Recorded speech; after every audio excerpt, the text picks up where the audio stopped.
ఏంటక్క అర్జెంటుగా రమ్మని పిలిచావు? కొంచెం మా ఆయన్ని కొట్టాలి. ఏంటక్క నువ్వు మాట్లాడేది? అవునే, ఈ మధ్య ఊరికూరికే మా ఆయన నా మీద కోపాడుతున్నాడు. ఎక్కడ కొడతాడో అని భయం వేస్తుంది. అందుకే ఆయన కొట్టేలోపు మనమే కొట్టామనుకో ఇక ఆయన నా జోలికి రాడు.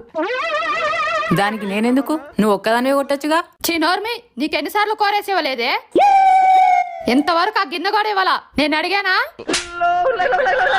ఓ అర్థమైంది. ఇప్పుడు నేనేం చెయ్యాలి? మా ఆయన బయట నుండి రాగానే బెడ్డుపై పడుకుంటాడు. అప్పుడు ఆయన కాలు గట్టిగా పట్టుకో. ఆశీర్వాదం కోసం అక్క?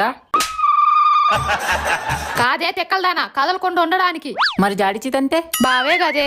అయితే ఓకే. తర్వాత చేతులు పట్టుకో. ఈ లోపు నేను 2 తగిలెత్తా. తర్వాత జుట్టు పట్టుకో. అదంతా నాకు తెలీదు. నాకేది దొరికితే పట్టుకుంటా. అంతా ఓకే. మన ఏం కొట్టేది ఎప్పుడు? నువ్వు కొట్టేదేంది? నా మొగుడిని నువ్వు కొట్టేదేంది? ఎన్నాళ్ళ నుంచి ప్లాన్ చేస్తాను నా మొగుడిని కొట్టాలని.